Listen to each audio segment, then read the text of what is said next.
Hello everyone, welcome to episode 8 of the FE Hit.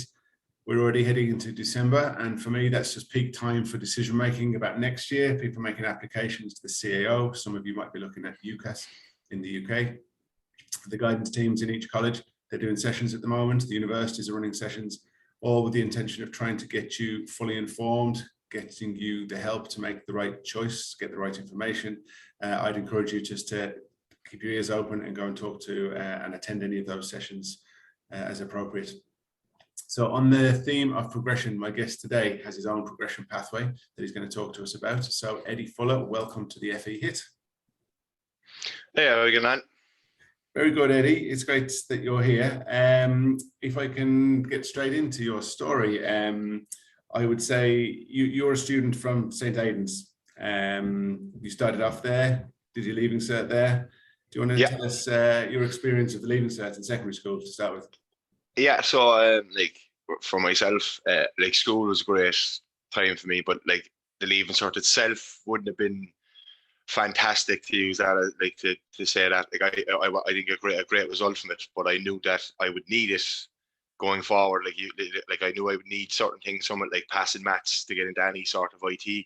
I'd need that, and like especially going in through a sports kind of like career pathway, like a lot of them courses are in ITs and stuff, so you'd need it to get in there. But yeah, like the leaving cert, like the pre's didn't go too well, and the leaving cert was okay. Like I got a pass.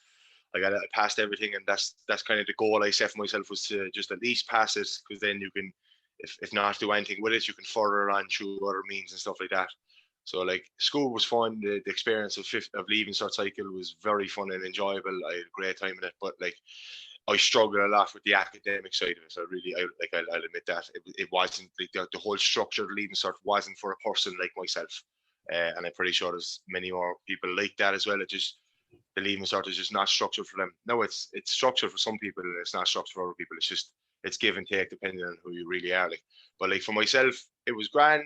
It was stressful. Don't get me wrong, it was stressful. But again, like I said, I just knew what I needed and knew what I wanted and got that, and then went on from there. Then. So it was the next step of your journey. I know from you telling me, like you went on to CSN, but that wasn't necessarily the long-term plan, but it turned out to be the right plan for you. Exactly, yeah. So before I started leaving cert, like that, around this time, as you said, like I would have done my leaving cert in 2014. So around this time in 2014, in school, the career guidance teacher would have got us into class going, right, lads, what's the plan? And like obviously I put down arts to go to secondary school teaching, and then I made it, and then I was like, I might want to do rec and leisure, because I just seen sports, and I was a sporty person. I was played loads of sports in 6 years. I still play loads of sports. I was like, oh, the sports course, that'll be grand for me. I can do that. So there were my two kind of choices, and then I went into the pre's, and then obviously you kind of get a standpoint from the pre's that kind of like let you know, right, maybe this is not the right idea, this, that, and the other. So the pre's didn't go so well. So then I was made aware of Stefan Efa, and like when I opened the brieflet to Stefan Efa, like there was sports course after sports course after sports course, and they all interlined with each other. And they all had different, like, well, they all had the same modules, but like they might have different aspects of some modules. Like, so it didn't matter kind of really which one you got into; they would kind of all be the same. So I said, yeah, perfect, I'll apply for that. And funnily enough, yeah, as you said, it wasn't the long-term plan, but it turned out to be the right plan in the end. And then I went for Stefan Efa and did obviously you do an interview with Stefan Efa before. I did in the May before, or even the April before, and I did my interview. And you do a soccer trial for the soccer course. It's just a bit of fun, really, to play a game of soccer. Did that. And funnily enough, then I got accepted into the GAA course out there, which was a bit of a shock for me. I didn't expect that. I didn't apply for this. I applied for the soccer course, which turns out to be pretty good for myself, because as I went down into WIT, as we speak about in a minute, like GAA took the limelight and soccer took the back seat. Whereas up in 6th year, it was kind of like mostly soccer. I'd go to GAA matches, but it wasn't my kind of thing. And kind of it was just mostly soccer. So when I went to Stefan Efa, I was kind of the GAA. I was in the GAA course. I was surrounded by lads that wanted to do GAA, as we would call them, the GAA heads. And I considered myself one of them, and it was fun. And I knew lads in the soccer course, But now that I wasn't doing it with them, they were all my friends, and now I'm put into a course where I knew nobody, and that was perfect for me. And like for myself, I talked to a wall if I was next to it long enough. Like, so I was able to converse with them and make new friends, and like I was out of my like comfort zone, and I was able to chat to them, and it was great. And like I spent 2 years then in Stefan Efa. Like I said, I did go over to America though and play soccer. Like I got that opportunity, and I didn't. Once that was there, I definitely latched on that. But like I was coaching the GA team, well, helping coaching the GA team with one of the lecturers who was there. Took part as much as I could. But I found that the best part about Stefan Efa was the practical work. Like if there's someone looking to do PE teaching, or someone looking to do some sort of coaching or anything around sports, I feel Stefan Efa is great, because like our first day in there, you're practical straight away. Like you're taught how to coach, you're taught how to talk as a coach, like practical. Now there is theory and stuff like that, but I feel that they had a good mix of it, and that you're really kind of shown how to express yourself, and it's not just all in the classroom, which is great, like, to be fair. So you came out after 2 years with your qualification from CSN, and it inspired you. You were on that pathway then into sports and sports psychology. Was it that you wanted to follow, or coaching? Where did you head next? Yeah. So I like that. Like there was sports psychology involved in my 2 courses in Stefan Efa, and when I seen that, I was kind of like, oh yeah, sports psychology, I like this, and I really took a latch to it. And then I just like sports in general. So I applied for PE teaching in UCC, and then I applied for what's called sports coaching and performance in WIT through the CAO in my second year at Stefan Efa, because I was like, after I got through the second year, I was like, yeah, I want to keep going. I want to stay in college. This is for me. Yeah, I enjoy this. I don't mind working part-time, and I don't mind going to college, and like I like the student life. It's for me. So then I went into, and I got into CEO, and I got accepted into Waterford. So then there was this new kind of experience for me where I had to move away from home. I had to move down to Waterford, and I obviously missed out on UCC. Just I didn't get enough distinctions and stuff like that, which I didn't mind. I didn't really mind. I went down to Waterford, moved out of home, which was an experience in its own, and like I'd never looked back. Went down there in September of 2016, found a house. It was a bit scary at the start, I won't lie, you know. Like I know I was 20 when my mum and dad dropped me down, like, but even at that, like I was still their child, like their baby, and as they were driving off, I'm down there now, and I'm like, whoa. But no, it was good. The modules were fantastic. The facilities in WIT, like I don't know if you've ever been there, but like it's this place called Carriganore. It's their sports centre. Oh my god, it's brilliant. Their gyms, the pitches, which are fantastic. And I really enjoyed it. And then I knew like I have to start making friends. I can't just be down here. Like I need to start open up my horizons, start talking to people. And what I decided to do was just play sports. I played GAA, and like as a man that went to the college as a soccer head, you could say, like I started playing GAA, and I started hanging around with all these lads that would play county and stuff like that, and it was fantastic. But I wouldn't have been able to go to an IT or university if I hadn't have gone to Stefan Efa in the first place, because it showed me how to do coursework, how to be organised, to get proper studying and stuff like that. Like as I said, like I handed my first assignment up in Stefan Efa in pen and paper, which is something you would not get away with in an IT or university. So it shaped me in that way, and it showed me how to do college work, and then it got me prepared for in class, the actual work that we go through in class, because a lot of it was tough. But like in my first year, in my first and second year of WIT, a lot of my stuff that I did in Stefan Efa had continued over, or transferred over, I should say. So like even in the sports psychology stuff, like stuff will pop up, and I'm like, oh, I've seen that before. I know she's on about. So I was able to concentrate in the class much better because I had an understanding of what they were talking about, and that I wouldn't have been in the back of the class lost, because that was kind of my main trouble as well in leaving Search Cycle, is that I was lost. I didn't know what I didn't know what the teacher was talking about. But then into Stefan Efa, started maturing more, started getting more of an understanding, started listening more, and then go on to WIT. And into my undergrad, in the first 2 years, then I was able to concentrate much better. I had a way better understanding of what was going on, and the journey through Stefan Efa definitely helped that in a sense. Yeah. So you were there for 4 years in WIT, getting your undergrad. You got your BSc. Yeah. And then we got 4 years. You mentioned the. Sorry, say that again, James. Sorry, I think we've got a small delay. That's okay.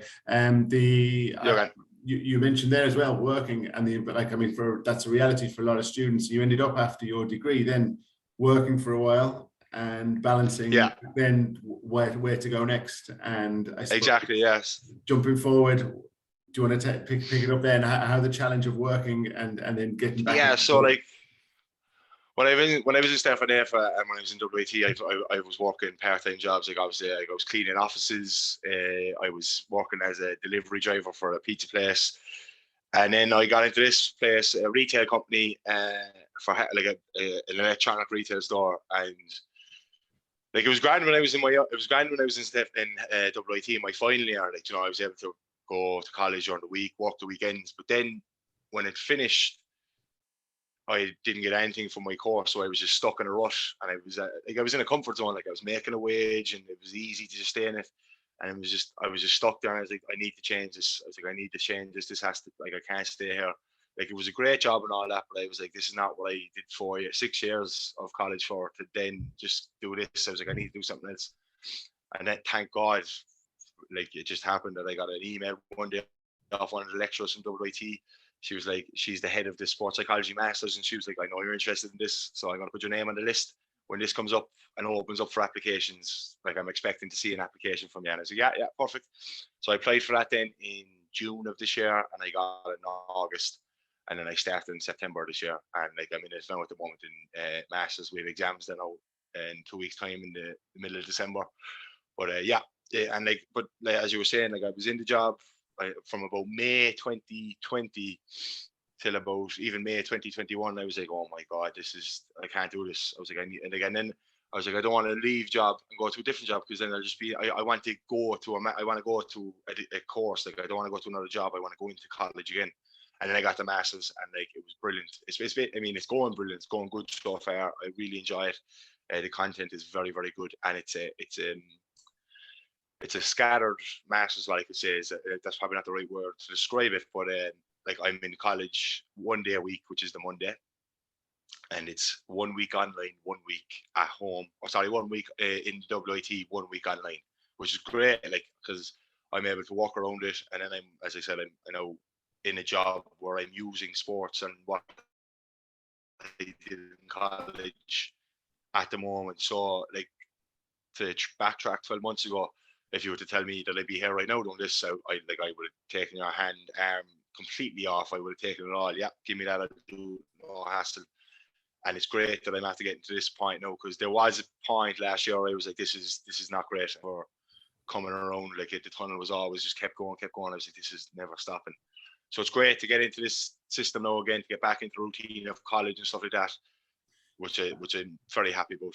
And so not just are you back in college doing the masters, you're following the career path has fallen into place. You've found, you know, the right fit, the passion that you have, the way you want to be. But not only that, I suppose, to join the circle back to the beginning of the story, you're back in St.Aidans doing some work there as well. Yeah. So Mike Ford is a teacher up there, and he got in contact with me last year, and I went up for 1 day a week last year, and I kind of got a feel for it. And I must have made a good impression, because I'm up there now 3 days a week, not full days, but still I'm up there, and I'm working with kids through sport, kind of a sports mentor, you could call me, and then obviously kind of helping other kids in the LCA, like I was saying, with career paths. But yeah, I'm using sport. I'm playing, like, it's almost like a kind of PE teacher, but obviously I'm not a PE teacher. But like, yeah, I take them out of class. These kids, they just struggle with school. You know, school will be a struggle from, like, it was a struggle for me, but in a different way than it is for these kids. These kids are just, it's just not. It's school. The school system just it's not for them. But obviously they have to try and go there, try and get their education. So I take them out, I bring them up to the hall, and I try and develop a relationship with them, which I feel I am doing so far. If I was to say so myself, I feel I'm having great response from the kids. A lot of them are looking forward to coming out to do stuff with me, to go to the gym with me, to play the games that we play and stuff like that. Like, we've got new equipment in there solely for kind of myself and the kids to work with. And like, there's great feedback come from the kids, and like, you know, I feel like they can connect to me a lot. Like me as a person, I feel that anyone can kind of connect to me. Like, I'm a very open person. Like, I'll chat to you every day of the week, no hassle. Like, and I really want to listen. I'll really be concerned and interested in what you have to say. Like, and I'll give you an honest answer, and I'll be an honest person as well. I enjoy it though. I enjoy working with kids. I think they're great fun. It can be a struggle sometimes, but anything can be a struggle in life. Like, but I feel that with these kids, at least I can show them, because some of them might actually want to go on in further education and through the LCA, through Stefan F, and as you go on, and some of them might not. But like, that's just my gig at the moment. I was just up there, kind of have the chat with them and trying to keep them going, like keep motivated anyway, at least, because it's a tough time for everyone, and school can be tough at the best days. Like, and I think the phrase you used it, I think you used it to describe yourself, and you just used it about the kids there. We said it might not be for them, whereas like it should be, you know. And the work that you're doing and the work that we're doing with Access, it's about making it for everyone, making equality that's there. But I mean, you as well your story demonstrates that it mightn't have felt that it was for you, but there's a way through it with the kind of guidance and the support and the type of work that's going on there in St.Aidans, and hopefully we're doing as well through Access. You know, it's about making sure that students can get to the right pathway for them, like, you know. And Eddie, it's just been a pleasure listening to you, like your enthusiasm and your passion for the work that you're doing, your enjoyment of the work that's going on. It's fantastic, and wish you the very best in you know, pursuing that career and going onwards. It's fantastic to listen to that this morning. So thanks very much for your time. We always wrap up the chat though with a couple of questions, just to dig a little bit deeper on another side of Eddie. So I've got 3 quick questions for you. First question is your favorite band or your favorite musician? Favorite band.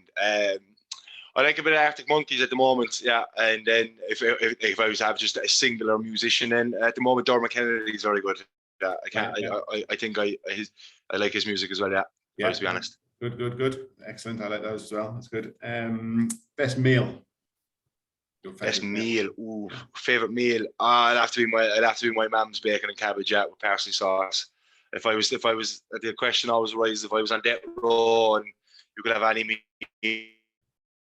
it would probably be that. Yeah, she's a great cook for that. Now I give her that. I look forward to coming home to those meals. You get brownie points there for that answer from your mummy anyway. So and then the last question, best bit of advice you were ever given? Yeah. Best bit of advice I was ever given, and I suppose it's kind of cliche, but like, kind of never give up. As in, like, you know, like, I've had setbacks in Stefan F. I failed my first year in Stefan F, and my mum was like, "So why are you stopping? Go again, like, you know, don't give up. Just keep going. Like, always progress. Never stop learning," and stuff like that. She was just like I was kind of upset that I failed. She was like, "So what? You failed. Go again. Start again." Like, you know. So if anything, like, you're going to always have setbacks, or it's in life sports and stuff like that. So I think that's the best bit of advice I've ever given. Just go again, try again. Like, sure, you fail once, why not fail again? And why not go again? See if you don't fail this time. Stuff like that. That would probably be the best advice I was ever given. Just keep going, keep trying. Yeah, great. Super, Eddie. Thanks very much for that. So listen, it's been an absolute pleasure talking to you today. Thanks for your time, and for everyone listening, you can tune in on YouTube and Podbean. We will be again next week. That's the end of episode 8. We'll be back with episode 9.